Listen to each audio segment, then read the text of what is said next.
देशात एक चक्कीवाला आपल्या 3 मुलांसोबत राहत होता. तो चक्कीवाला मरण पावला.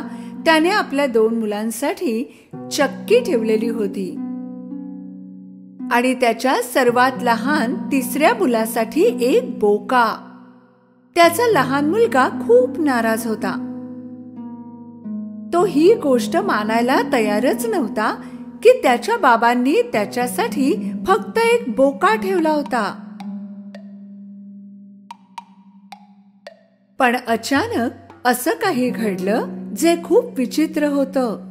त्या बोक्याने उलट उत्तर दिलं. तुम्ही माझ्या बाबतीत चुकीचा विचार करताय.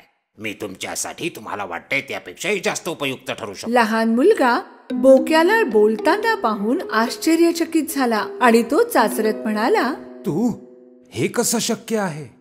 जर तुम्ही मला एक गोणी, एक हॅट आणि एक बुटांचा जोड आणून दिला तर मी दाखवीन तुम्हाला कसं ते. आश्चर्यचकित होऊन मुलगा विचार करू लागला की जर हा बोका बोलू शकतो तर याला नक्कीच काहीतरी माहित असणार. ठीक आहे, बघूया तू काय करू शकतोस. लहान मुलाने त्या सगळ्या गोष्टी आणल्या ज्या बोक्याने मागवल्या होत्या. बोक्याने टोपी घातली, बूट घातले आणि आरशात एक पोज घेत स्वतःला पाहू लागला. मग त्याने लेट्यूसचा गुच्छ आणि एक गाजर त्या पोत्यात टाकलं आणि तो निघाला.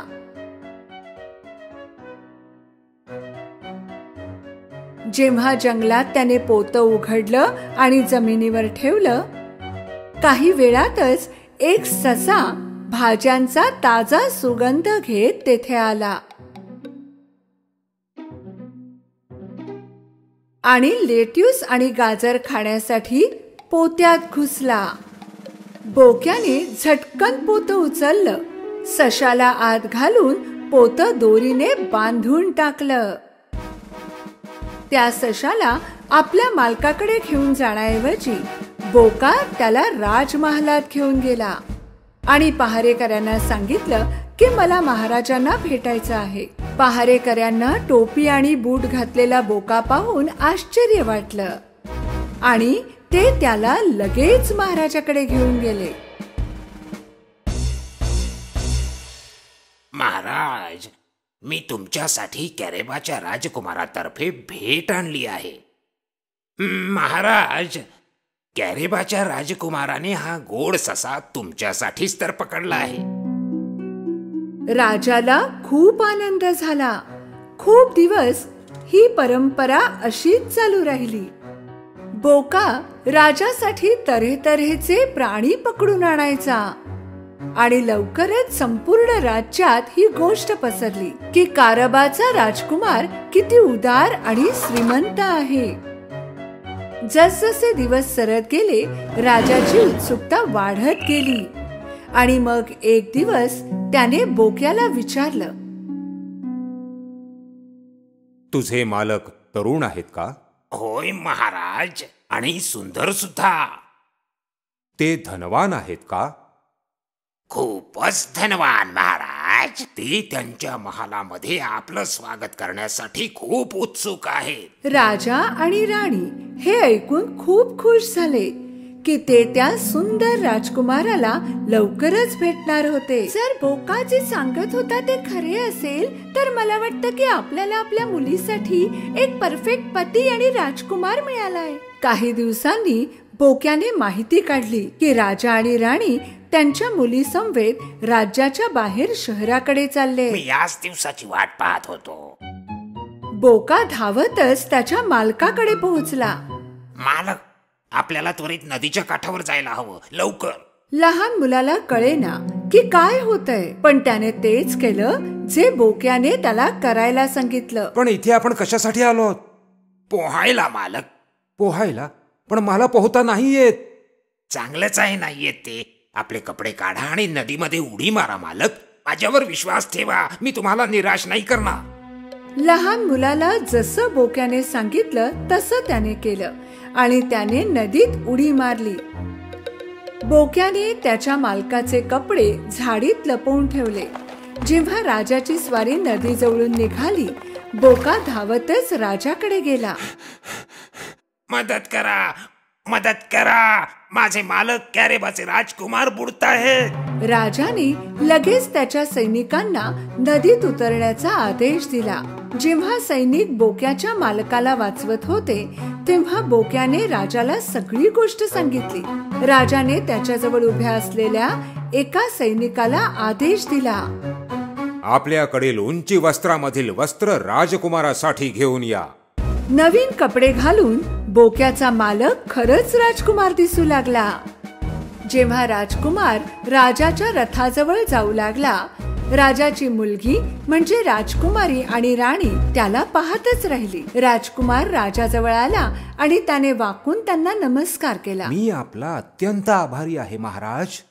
माझे मालक कॅरेबाच्या राजकुमारांचं हे सौभाग्यच असेल की आपल्याला ते त्यांच्या महालात घेऊन जाऊन आपलं आदरातिथ्य करतील. मी आत्ता जाऊन तयारी करतो. बोका धावतच निघून गेला. लहान मुलाला हे समजलंच नाही की त्याला कारबाचा राजकुमार का म्हटलं जातंय. पण मग त्याने विचार केला की ही बोक्याचीच काहीतरी युक्ती असावी आणि मग तो गप्प बसला. राजकुमारी त्या सुंदर राजकुमाराला पाहून त्याच्यावर प्रेम करू लागली.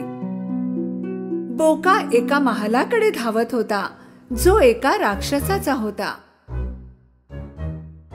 रस्त्यात बोक्याने शेतकऱ्यांना ओरडून सांगितलं, महाराज येत आहेत. जर त्याने तुम्हाला विचारलं की ही जमीन कुणाची आहे तर सांगा की कॅरेबाच्या राजकुमाराची आहे, नाहीतर ते तुम्हाला शिक्षा करतील. बोका धावत होता आणि त्यातच जे रस्त्यात दिसतील त्यांना धमकावत होता. जेव्हा महाराजांची स्वारी तेथून जात होती सगळ्यांनी घाबरून तेच सांगितलं जे बोक्याने त्यांना सांगायला सांगितलं होतं. राजाला आश्चर्य वाटलं की राजकुमाराची एवढी जमीन आहे आणि ते खूप खुश झाले. त्याच वेळी बोका त्या राक्षसाच्या महालात पोहोचला आणि त्याने दरवाजा वाजवला. एक मोठा आवाज करत दरवाजा उघडला. राक्षसाने एक टोपी आणि बूट घातलेला बोका पाहिला. त्याला आश्चर्य वाटलं. जेव्हा तो बोलू लागला तेव्हा त्याला आणखी आश्चर्य वाटलं. सुप्रभात मालक. अरे अरे, कोण आहेस तू आणि माझ्या महालामध्ये का म्हणून घुसलाय? बोक्याने त्याच्या युक्तीला आकार द्यायला सुरुवात केली.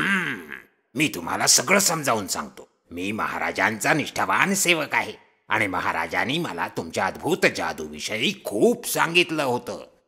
होय, आणि ते खरं आहे. मग मला सांगा, तुम्ही एका खूप मोठ्या सिंहाचं रूप घेऊ शकता? नक्कीच घेऊ शकतो. हे तर माझ्यासाठी खूपच सोपं आहे.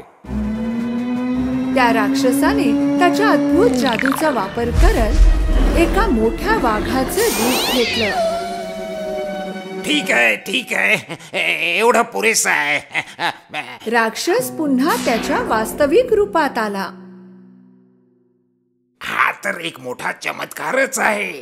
पण मी पैज लावतो की तुम्ही सगळ्यात छोट्या प्राण्याचं रूप मात्र नाही घेऊ शकत. ते तर अशक्यच आहे. काय म्हणालास? अशक्य? मी तर कोणत्याही प्राण्याचं रूप घेऊ शकतो. मग बघूया, तुम्ही उंदराचं रूप घेऊन दाखवा बघू.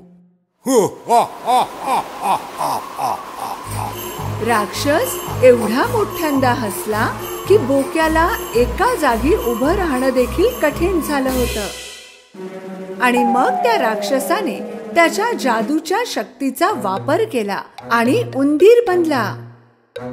राक्षस जसा उंदीर बनला, बोक्याने ताबडतोब त्याला पकडलं आणि गिळून टाकलं आणि राक्षसापासून सुटका करून घेतली. काही वेळातच राजाची स्वारी त्या राक्षसाच्या महालाजवळ पोहोचली आणि बोक्याने धावत जाऊन त्यांचं स्वागत केलं. महाराज, यावं यावं महाराज. कॅरेबाच्या राजकुमाराच्या महालामध्ये आपलं स्वागत आहे. चलावं, आत यावं महाराज. राजा, राणी, राजकुमारी आणि राजकुमार कौतुक भरल्या नजरेने महाल पाहू लागले. महालात जाताना राणीने राजकुमाराला विचारलं, माझ्या प्रिय राजकुमारा, तुमचं लग्न झालंय का? नाही महाराणी, पण जर आपली अनुज्ञा असेल तर आपल्या अतिशय सुंदर मुलीशी लग्न करण्याची माझी इच्छा आहे. एका मोठ्या पाहुणचाराची तयारी केली होती त्या महालामध्ये.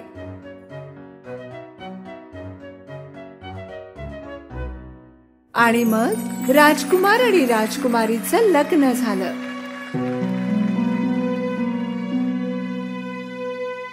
पाहिलंत मालक, मी सांगितलं होतं की मी खूपच उपयुक्त ठरू शकतो.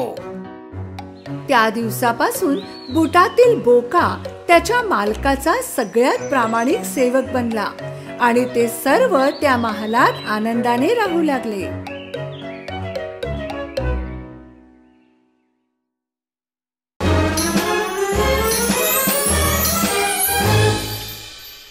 एकेकाळची गोष्ट आहे. नवरा बायकोचे एक दाम्पत्य होते. त्या दोघांना मुलबाळ नव्हतं, पण त्यांना एका मुलीची फार इच्छा होती. काही दिवसानंतर त्यांना बाळ होणार होतं. एक दिवस पत्नीची नजर खिडकीच्या बाहेर एका लेट्यूस गार्डनवर पडली. तेव्हापासून तिला तेथून लेट्यूस खाण्याची इच्छा होऊ लागली.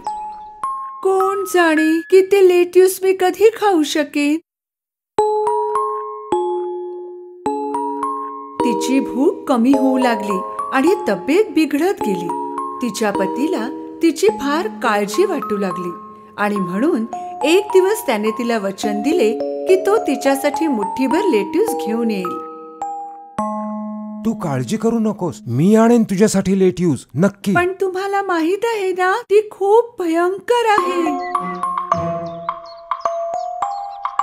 ते घर एका चेटकिणीचे होते आणि त्याच्या चारी बाजूला उंच उंच भिंती होत्या, ज्यावर कोणी चढायचा विचार सुद्धा करू शकत नव्हता. पती पूर्ण जोर लावून त्या उंच भिंतीवर चढला. गार्डन मध्ये जाऊन त्याने मुठ्ठीभर लेट्यूस तोडले आणि घरी घेऊन आला.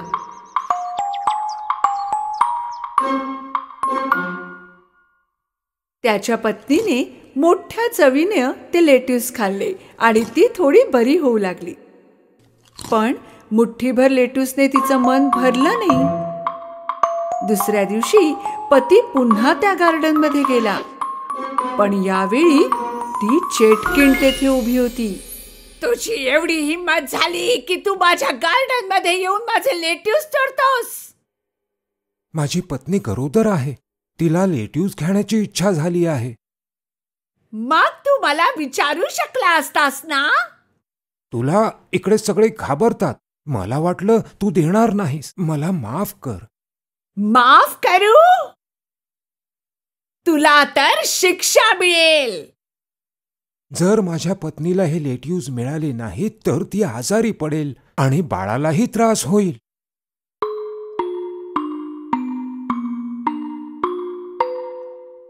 मग आपण एक सौदा करू. तुला हवे तेवढे लेट्यूस घेऊन जा, पण एका अटीवर. तुझ्या बाळाचा जन्म होताच तू ते मला सोपवशील. भीतीने पतीने होकार दिला. काही दिवसानंतर त्या दोघांना एक मुलगी झाली आणि चेटकीण येऊन त्या मुलीला घेऊन गेली.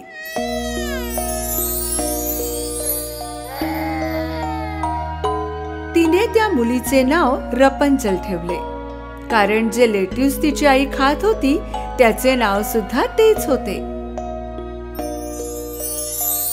ती चेटकीण रपंचलची फारच काळजी घेत होती. 16 वर्षांची होता होता ती फार सुंदर दिसू लागली.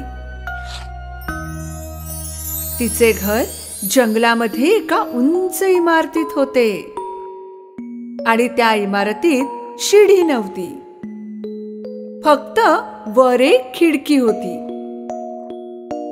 चेटकिणीने रपंचलचे केस कधीच कापले नव्हते. तिला भेटण्यासाठी आल्यावर चेटकीण खालून आवाज देत असे, रपंचल, रपंचल, रपंचल. आपले सोन्यासारखे केस तर खाली सोड, तुझी मम्मी आहे. आपल्या खिडकीने रपंजल आपले सोन्यासारखे केस खाली सोडायची आणि त्याच्या सहाय्याने ती चेटकीण वर चढायची. असे वर्षानुवर्ष चालत होते. एक दिवस त्या जंगलात एक राजकुमार आला शिकारीसाठी आणि त्याला एक गोड आवाज ऐकू आला, गाणं गात असलेला. वा, किती गोड आवाज आहे. त्याने विचार केला आणि तो त्या आवाजाच्या जवळ जाऊ लागला. रपंजलच्या इमारतीकडे पोहोचल्यावर त्याने आधी डावीकडे पाहिले आणि मग उजवीकडे, पण कुठलीही शिडी दिसत नव्हती त्याला वर जाण्यासाठी.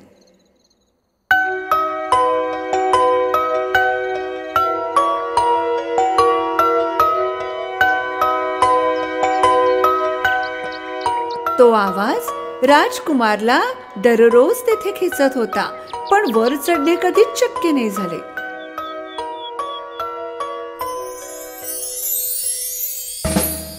एके रात्री इमारतीजवळ जाताना त्याला खाली चेटकीण दिसली.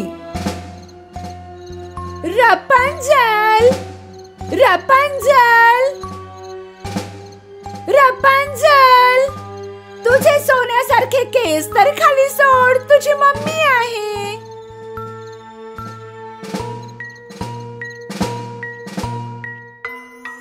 आपल्या खिडकीमधून रपंजलने आपले सोन्यासारखे केस खाली सोडले आणि त्याच्या सहाय्याने ती चेटकीण वर चढली. दुसऱ्या दिवशी सूर्य मावळताच राजकुमार तेथे गेला आणि आवाज बदलून हाका मारू लागला. रपंजल, रपंजल, तुझे सोन्यासारखे केस जरा खाली सोड, मी तुझी आई आहे.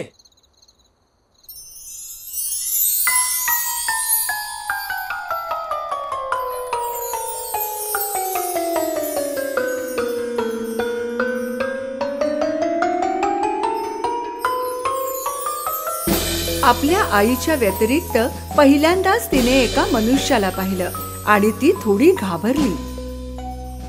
तू माझी मम्मी नाहीस, इथे का आलास? घाबरण्याचं मुळीच कारण नाही.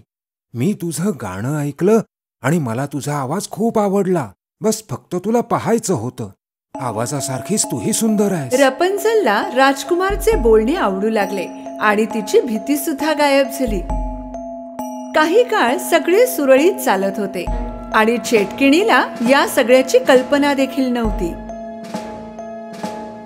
एक दिवस राजकुमारने रपंजलला लग्नासाठी विचारलं. रपंजलने आनंदित होऊन होकार दिला.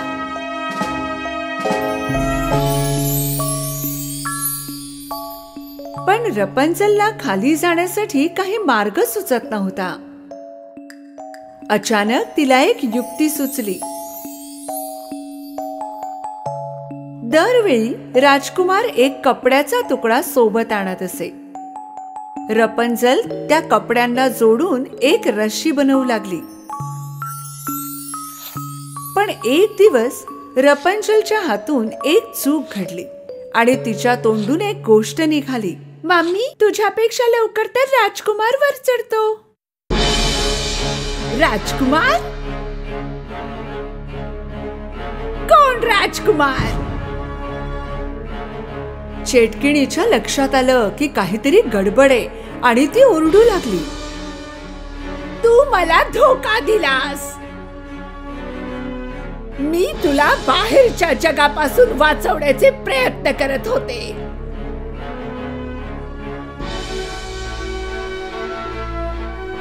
चेटकिणीने रागाच्या भरात रपंजलचे सोनेरी केस कापून टाकले.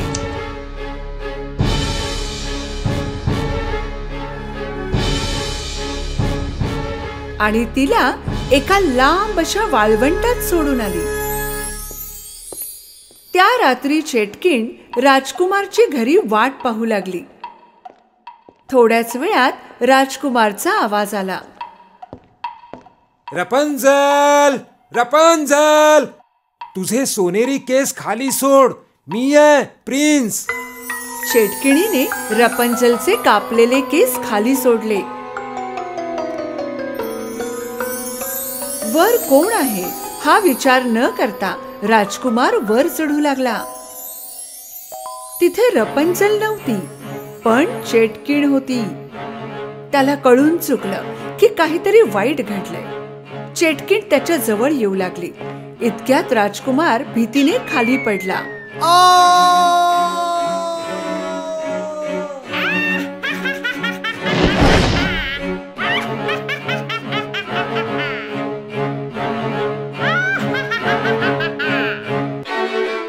खाली काही झाडे असल्यामुळे सुदैवाने तो वाचला, पण डोळ्यात काटे टोचल्यामुळे त्याची दृष्टी नाहीशी झाली.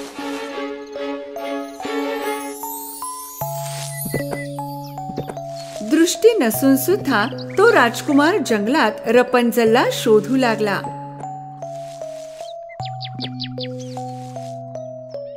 रस्त्यात त्याला फळे मिळाली, ती त्याने तोडून खाल्ली. चालत चालत तो एवढ्या लांब आला की तो वाळवंटात येऊन पोहोचला. आणि अचानक काहीतरी घडलं. एक गोड आवाज त्याला ऐकू आला. तो त्या आवाजाला ओळखत होता.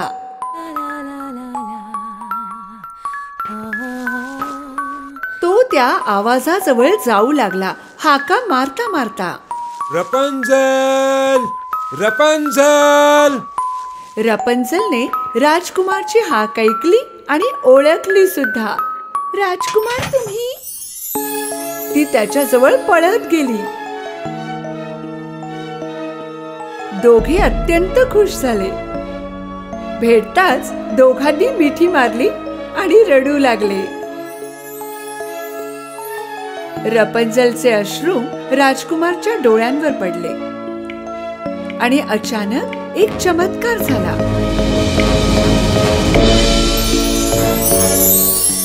राजकुमारला दिसू लागले.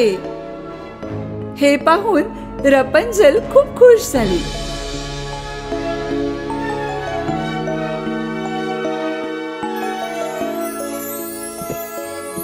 दोघे एकत्र राजकुमारच्या महालात गेले. तेथे लोकांनी त्यांचे स्वागत केले.